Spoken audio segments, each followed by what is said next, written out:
Admiral Koresh stood on the command dais of the Dominion flagship, gazing at the faint curve of a human colony world shrinking beneath him.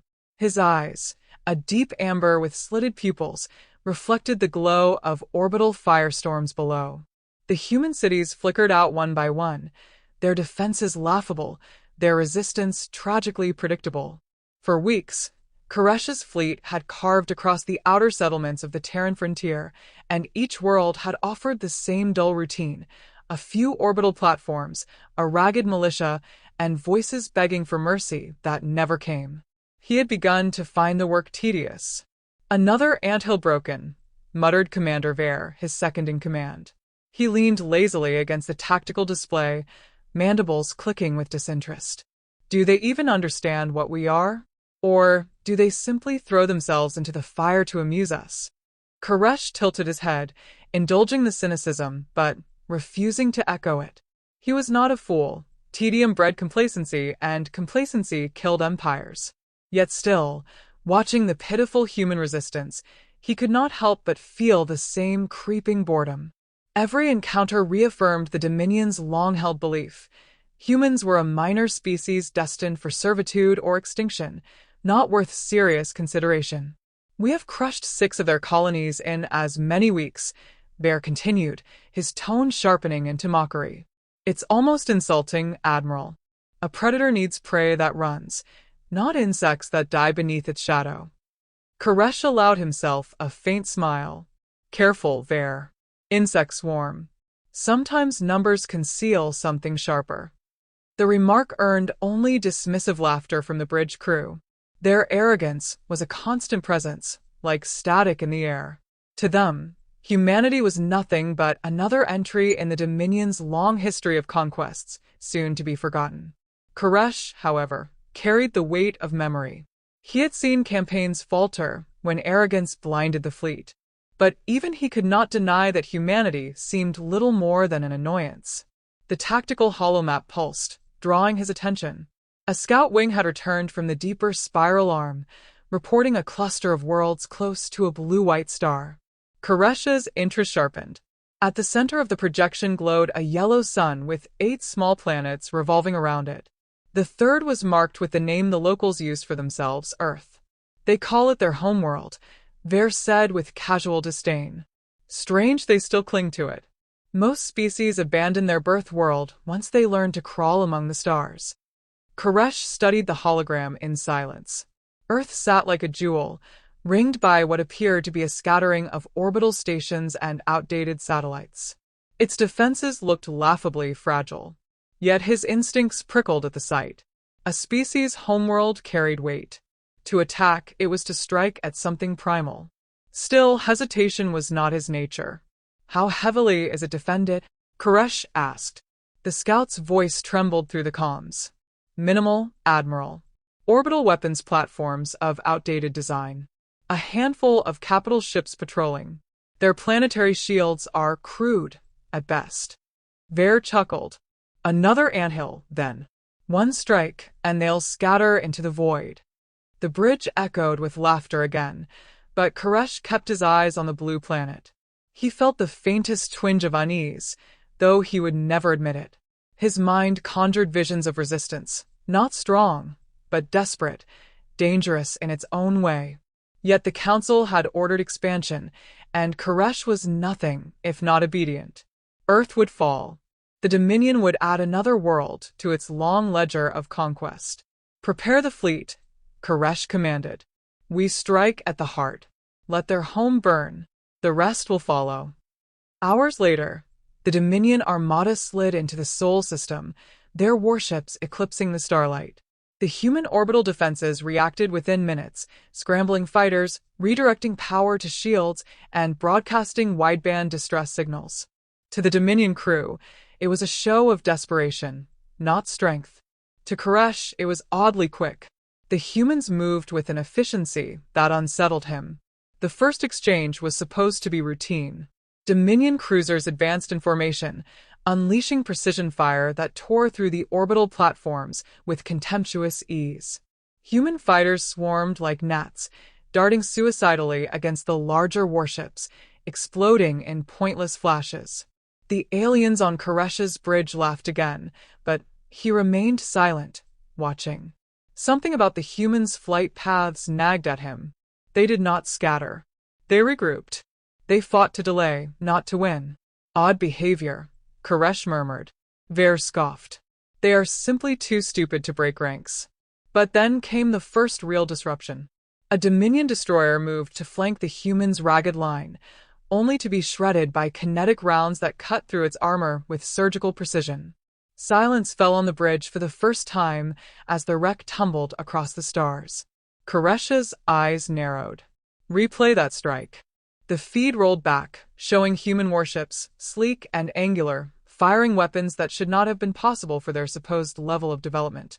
Railgun slugs, traveling faster than predicted, hit weak points with uncanny accuracy. That was no accident. That was calculation. A whisper of unease spread among the officers. Koresh felt his pulse quicken, though he forced calm into his voice. So they hide teeth after all. Ver's mandibles clicked in agitation. An anomaly, nothing more. They cannot stand against us. Yet anomaly or not, more Dominion ships began to fall. Human vessels moved with an unsettling coordination, cutting across predicted flight paths, feinting, retreating, luring the aliens into narrow kill zones.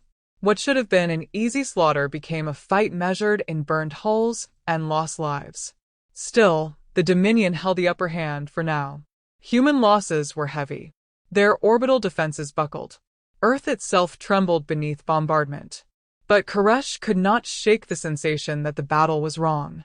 His instincts screamed that he had walked into a web. The humans were not panicking. They were waiting. As the fleet pressed deeper, Koresh caught sight of Earth filling the viewport, its oceans glimmering like sapphire. His unease grew sharper. The humans had fought harder here than anywhere else, buying time with every maneuver. What were they protecting?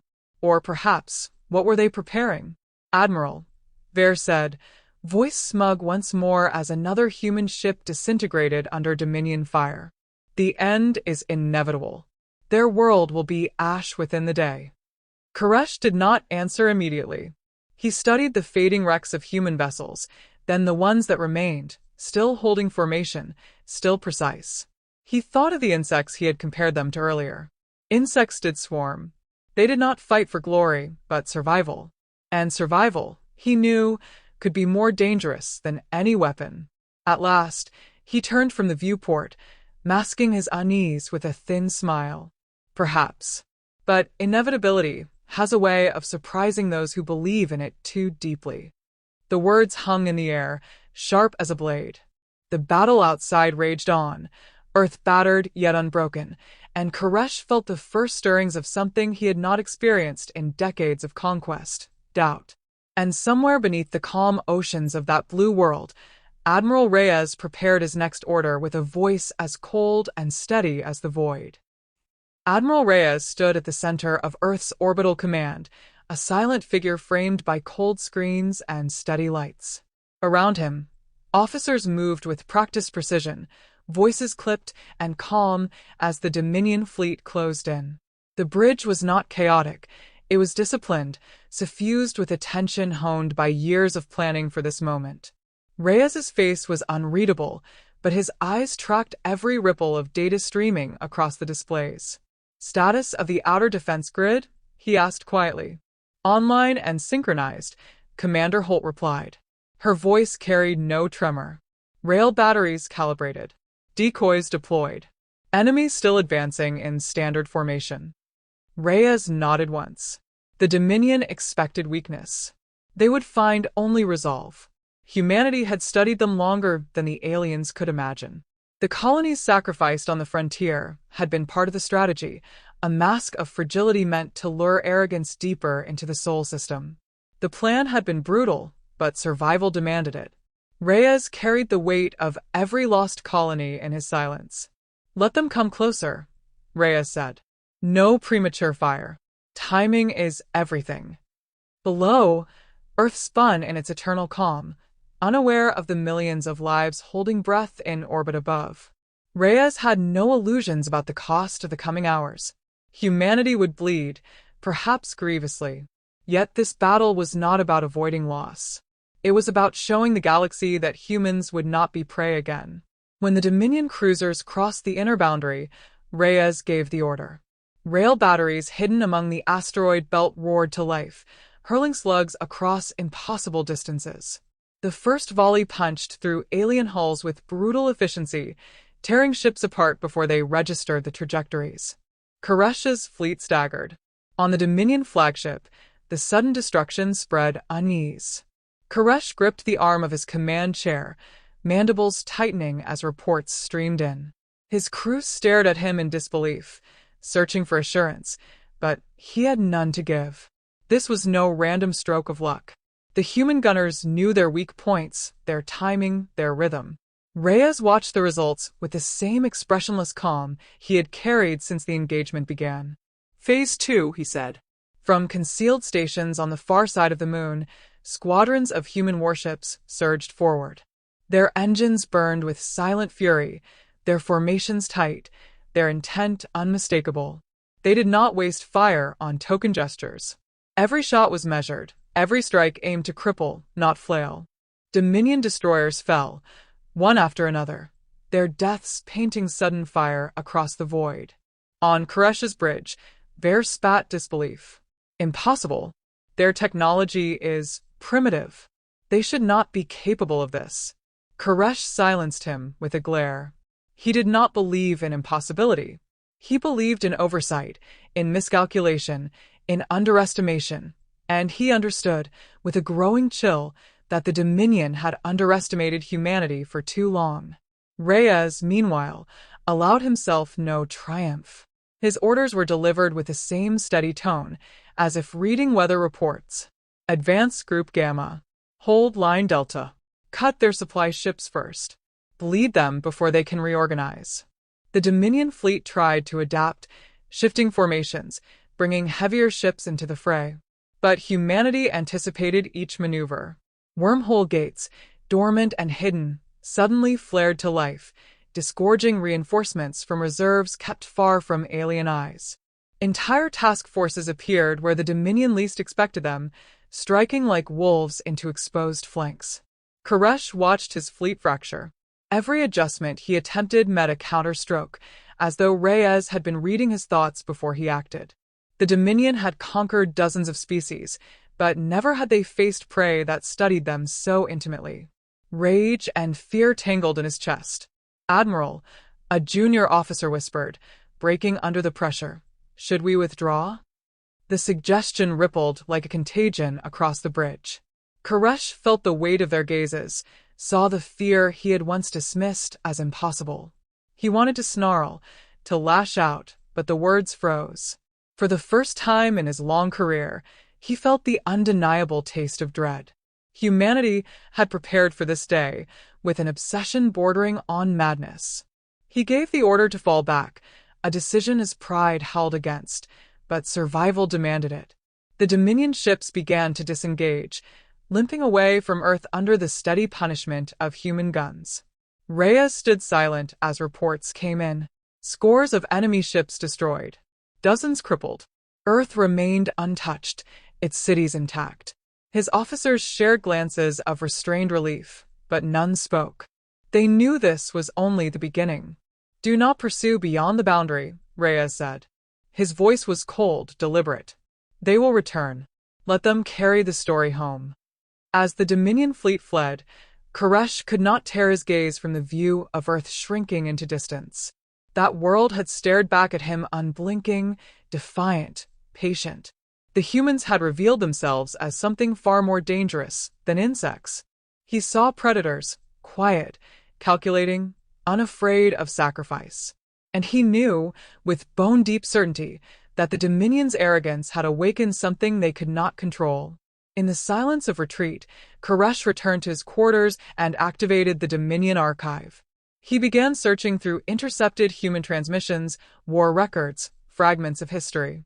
Images of trenches filled with mud and blood, of skies aflame with bombers, of cities reduced to ash under nuclear fire, endless cycles of war waged with unrelenting ferocity. The humans had slaughtered each other for centuries, and still they endured. His claws trembled over the console. He understood now why Reyes's voice had been so calm. Humanity was not learning war for the first time.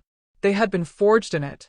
Koresh closed his eyes, the weight of revelation settling over him. The council would not believe him. They would mock his defeat, dismiss his warnings, demand retaliation. Yet every image he had seen told him the same truth. If the Dominion pressed this war, they would not merely lose a campaign. They would invite an extinction no empire could survive. Still, duty bound him.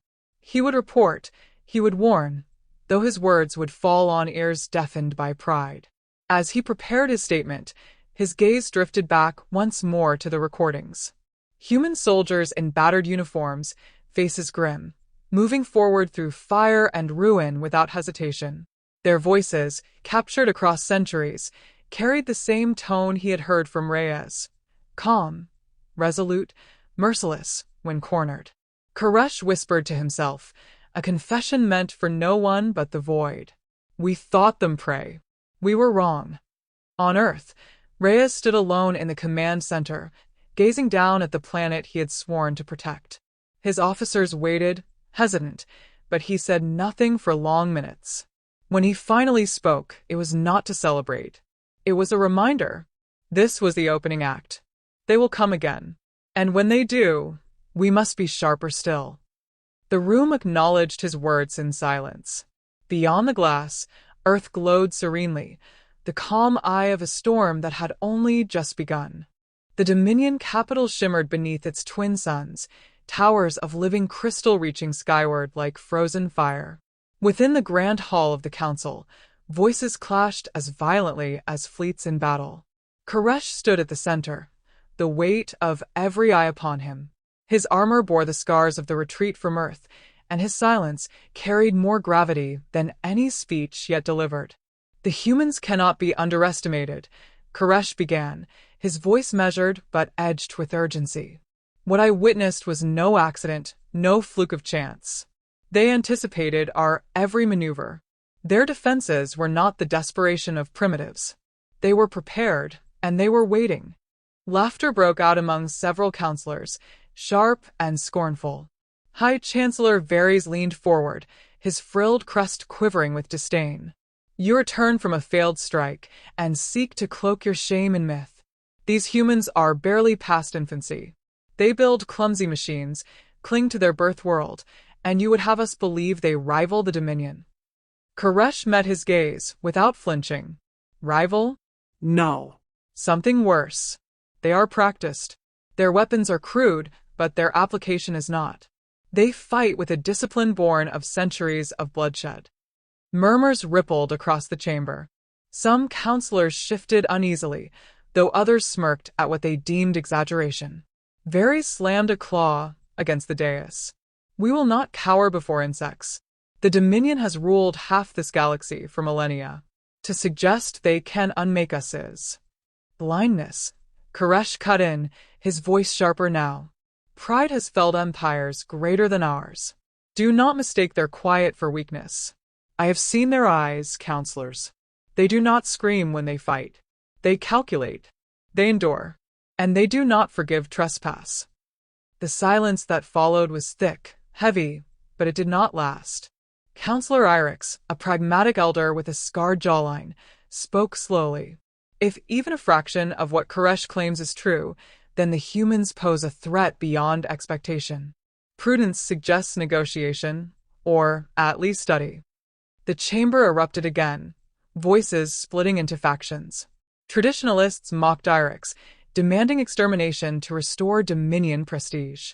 Pragmatists urged caution, fearful of repeating past mistakes.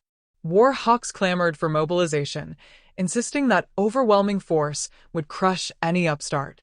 Koresh listened, each word confirming what he had feared. They did not understand. They would not understand until it was too late. When the final vote was cast, the decision was clear: war. Not measured strikes, not diplomacy, but a full mobilization of the Grand Armada to erase humanity from the stars. Demotion followed swiftly.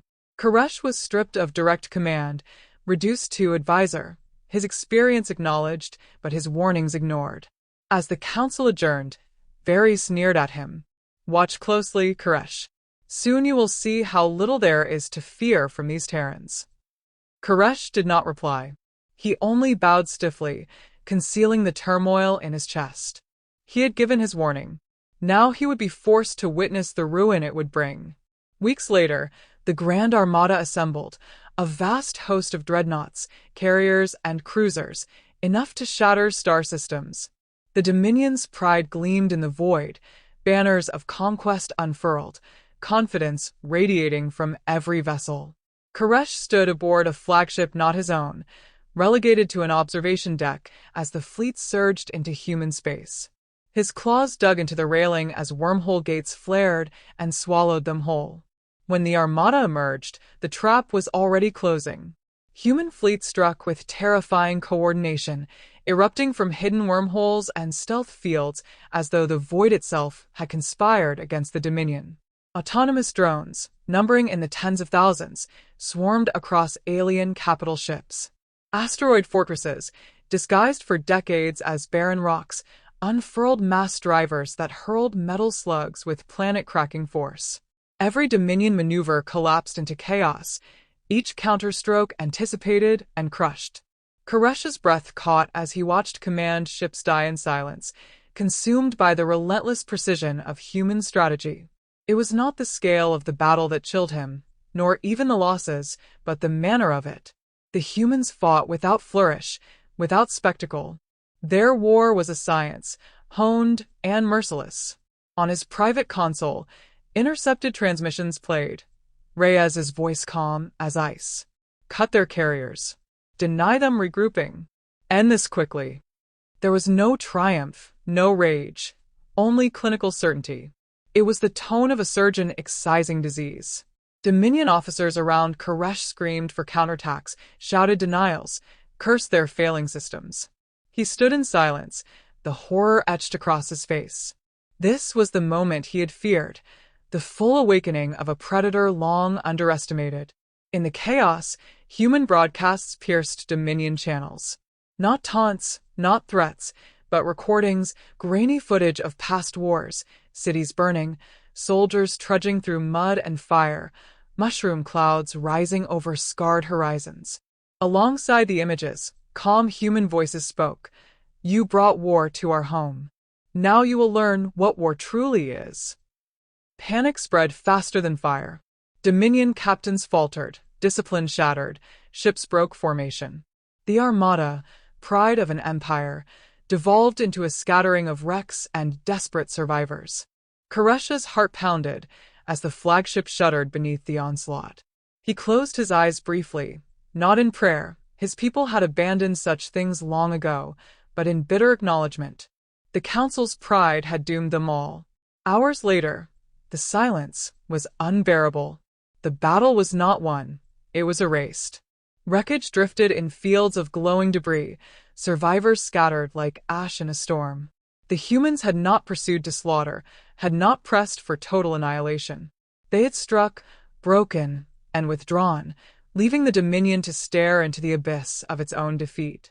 Koresh stood on the fractured bridge, surrounded by officers too stunned to speak. His claws unclenched slowly. There was nothing left to argue. The humans had proven what he had tried to warn them. They were no prey. They were the storm itself. As rescue crews worked in silence, Koresh looked once more at the flickering feed of Earth, intercepted in retreat. The blue planet gleamed in its quiet defiance, and he felt a shiver of respect, even admiration. They had not just defended their home, they had reshaped the balance of the galaxy. For the first time in his long life, Koresh understood the true meaning of fear. It was not the terror of defeat, nor the shame of failure. It was the realization that an enemy once dismissed had risen as something greater, something unstoppable. And as much as he dreaded the Council's wrath, he knew the greater dread belonged to the galaxy itself, which had just glimpsed the awakening of humanity. The Dominion homeworld was quiet in a way it had never been. The plazas, once filled with proclamations of conquest and the hum of triumphant processions, now echoed with silence and scattered whispers of defeat. The wreckage of the Grand Armada had returned in fragments, charred hulls drifting through dockyards like coffins. Entire bloodlines were extinguished in a single campaign. Pride, once the Dominion's strongest weapon, had become its heaviest shackle. Koresh walked the halls of the council chambers with measured steps, though the weight in his chest pressed harder than armor ever could. The guards did not jeer or threaten him. They barely looked at him at all. Their eyes were downcast, dulled by fear of what they had seen and by what was still to come. He knew then that the Dominion spirit had cracked, though none dared to say it aloud. Inside, the council still postured, still clung to dignity. High Chancellor Varys sat rigid, his crest drooping with exhaustion, though his words tried to cling to authority. "The Armada was sabotaged," he said, his voice brittle. "There is no other explanation. The humans could not possibly." Koresh's voice cut through, steady, unforgiving. "They could. They did. And they will again, should you force their hand. Denial will not resurrect your fleets." The chamber rippled with unease. Some counselors glared at him with venom, desperate to bury their shame and rage. Others looked away, unwilling to confront the truth in his words. Koresh took no satisfaction in being right. Vindication was hollow when measured against so much loss. "They fight differently," Koresh continued. "Not with the pride of empire, but with the desperation of survival. Every weapon, every tactic, every sacrifice is calculated. They have lived with war carved into their marrow. You mistook restraint for weakness. What you faced was humanity without its mask." The silence was suffocating. Varys tried to respond but faltered, his voice cracking under the weight of what could no longer be denied. The counselors looked to each other, searching for a path forward, but no one spoke. It was Koresh who finally did. "There is no path to victory," he said, his tone stripped bare of arrogance. "Only one to survival. We must negotiate." The word carried a bitter taste, but it was the only word that mattered now.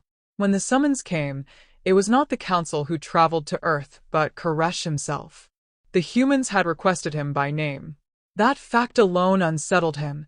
They knew his place in their story, had measured him as carefully as they measured every strike. The journey was quiet, marked by an absence of escort ships that spoke louder than any parade of warships could. The Dominion had nothing left to display but its broken pride. Earth filled the viewport as his ship descended, its blue oceans gleaming with an almost mocking serenity. Humanity had fought a battle that should have scarred it beyond repair, yet here the world remained, alive, defiant. Koresh stepped onto the soil of his enemy and felt something he had never felt before: reverence. Admiral Reyes waited for him inside a command hall overlooking the sea. There was no ceremony, no throne, no overt displays of power. Just the quiet presence of a man who had already proven all that needed proving. His uniform was immaculate, though his eyes carried the fatigue of one who bore the burden of survival for billions. "Admiral Koresh," Reyes said, his voice as calm as it had been during the battle. "You have seen what we are. Now you will decide how your people survive us." Koresh bowed his head. There was no point in pride, no space left for defiance. "If survival is possible, then I will carry your terms."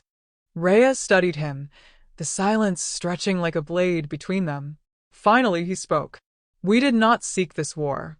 We did not want it. But you brought it to our home, and in doing so, you awakened something we had kept dormant. If you demand conquest, we will give you extinction. If you choose peace, then perhaps there is a path forward. One where your people live, though not as they once did." Koresh felt the words strike deeper than any weapon. Peace was not mercy, it was condition. Humanity would not forgive, but they would allow survival, and that was more than he had expected to receive. His throat tightened as he forced out the question. "And what role do you demand of me?" Reyes's gaze sharpened. "You will speak for them. Not as conqueror, not as commander, but as a voice that convinces them to stand down. We do not need your empire broken into ash, Koresh. We need it contained.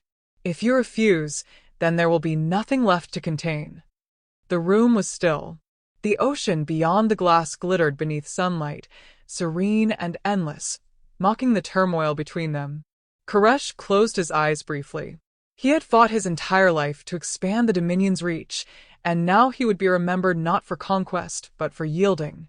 Yet survival was the only gift he could still give his people. "I will do it," he said quietly.